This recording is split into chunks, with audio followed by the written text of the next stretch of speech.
Got a honk. I'll get better. We're still.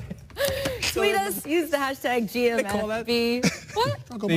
The horn, the Vikings horn. The Vikings horn. No, it's got a name. Yeah, I'll get it. It does. Tweet us that as well. All right, Yeah. Steelers and Jags met twice last year with Jacksonville winning both games. But before we dive into today, let's flash back to 2017.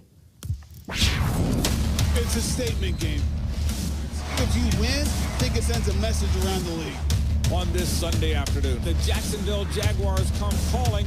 He's going to get hit, he's going to get sacked. This is starting to get ugly here. And the Jags take over. You punch him in the mouth first, ain't they can do about it. Now they gonna come out. We gonna come out, B-Nate. Roethlisberger from the gun.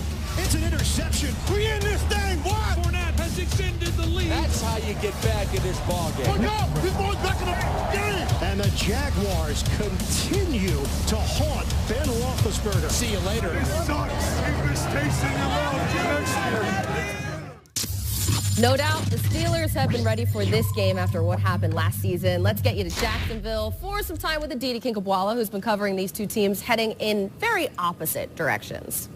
Well, that's for sure, Colleen. The Jaguars come into this game having lost 5 straight. The Steelers, they've won 5 straight. Now, in the past, this would be a classic trap game for a Steelers team that generally plays down to its opponents. But as we just saw, the Jaguars going 2-0 against them a year ago means that's definitely not happening this week. In fact, Center Marquise Pouncey said to me, "We're not stupid."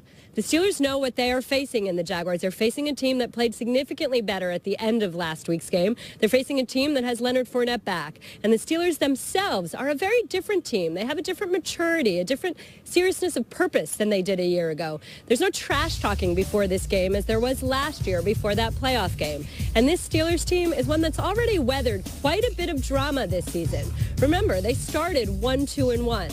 But I'll tell you one place where there will be no drama today, Colleen, and that's at running back. James Conner is the starter. He did get a concussion last week. He practiced fine all week, and he should be full go today. That's nice. We can finally put that subject to bed officially. James Conner, can't wait to see him out there. Thank you, Aditi. So just to reinforce that whole opposite directions thing with these two teams, check out the last 5 games for them. There's nobody better than the Steelers when it comes to point differential, yardage differential, sack differential, and the Jags. Numbers? Ooh, I thought this was, I didn't believe this at first, but a negative 71, minus 71 point differential there in just That's 5 not good, right? games. No, that's not good at all. That's terrible. So, with the 2 dramatic streaks, I'm kind of tired about hearing the Jags beating the Steelers twice last year. These teams are completely different now. So what actually matters today, Jeezy? Well, Calais Campbell, Aditi was talking about him a little bit ago, saying that, you know, he really feels like they started to play well there. And Calais Campbell's a leader, and he's trying to talk these guys up. But he also said he had a good feeling about that Cowboys game a couple of weeks ago. And they got, as Steve would say, molly-whopped, and then Steve was eating humble pie the next week because he picked the Jaguars in that game. So enough talk. You've got to do it. I'm also going back to the Steelers thing. We're done talking about Le'Veon Bell and his situation, but I will go back and say that I think a lot of times when you see teams that wind up winning the Super Bowl, a lot of times they have early season turmoil. Yep. I covered 2 Giants teams that dealt with stuff early in the season. You guys did as well. New England won one year when Tom Brady was being questioned. Was he even going to have a future there in New England anymore? So sometimes this stuff can galvanize a team. And the fact that he now didn't return, and now you're going through the locker and all that stuff, whatever. I feel like it could be a beneficial thing because this team did experience some drama early on. I feel like they're beyond. You're absolutely right, Jeezy. You know, they're battle tested. You know, they're able to go over, you know, get through some adversity, come out the other side, and now it's a sunny day on the other side. You know what I mean? And there's no other person on this Pittsburgh Steelers team more battle tested than their running back. And James Conner, you know, his story having to get through the cancer and all of those types of things, you can see it in his running. You know, he runs with strain. You know, and that embodies taking the wheel from the opposing defense. And, you know, usually the defenders, when you see this kid get the ball, you can see the Pittsburgh Steelers defense, they stand up on the sideline. They want to watch him. I mean, he's made 54 missed tackles this year. I mean, the kid is elusive.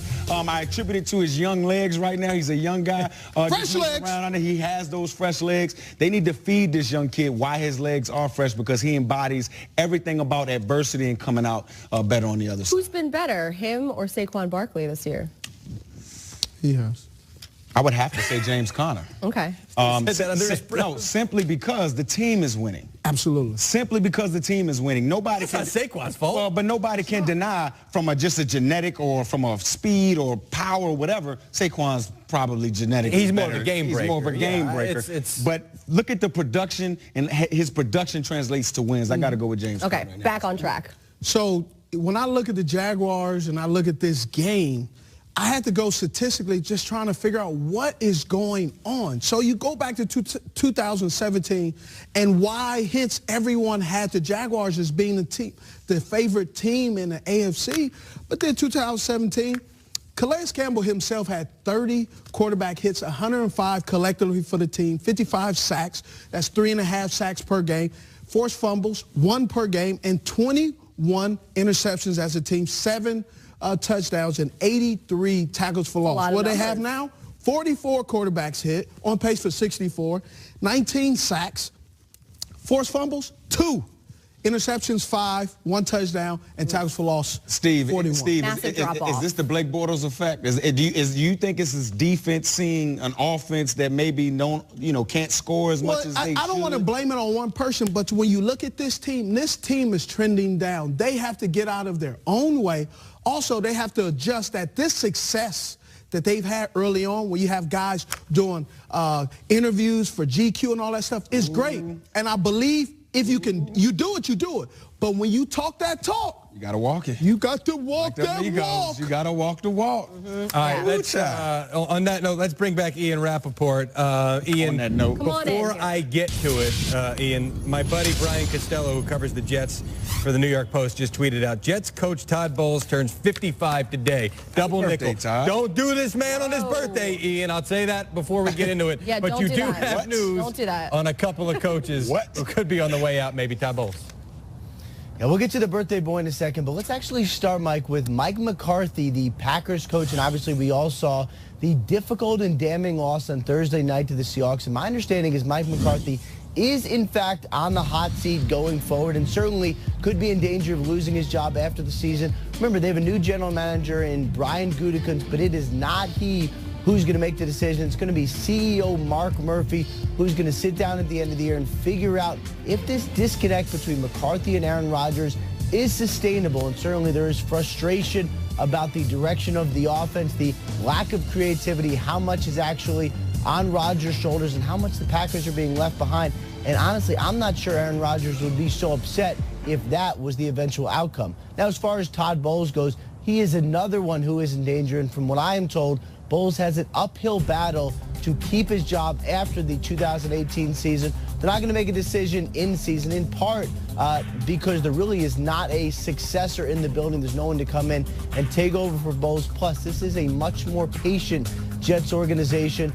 But after the season, they're going to sit down, and from what I am told, change is expected in the Jets organization. And when that happens, Bowles should be still a head coaching candidate going forward. My understanding is Todd Bowles pretty much knows what's coming down the chute here, but he also understands that this organization wants Sam Darnold to end on a high note. So even if he's not the coach in 2019, he wants to leave this kid in as good a shape as possible. As for McCarthy, you've mentioned it before, possibly in Cleveland if he's out in Green Bay, because so many Green Bay guys went to Cleveland. Ian, thank you. Yeah, Mike Rod's talked about that on the show as well. Because Aaron Rodgers looking around the NFL like, look at all these rap sheet. We got Mike. We have all-time great coming up versus a rising star. Just part of the reason why we can't wait for Eagles and Saints. Can Philly really keep up, though, with them? Maybe. Plus, Vikings and Bears fighting for first place. Haven't said that in a long time.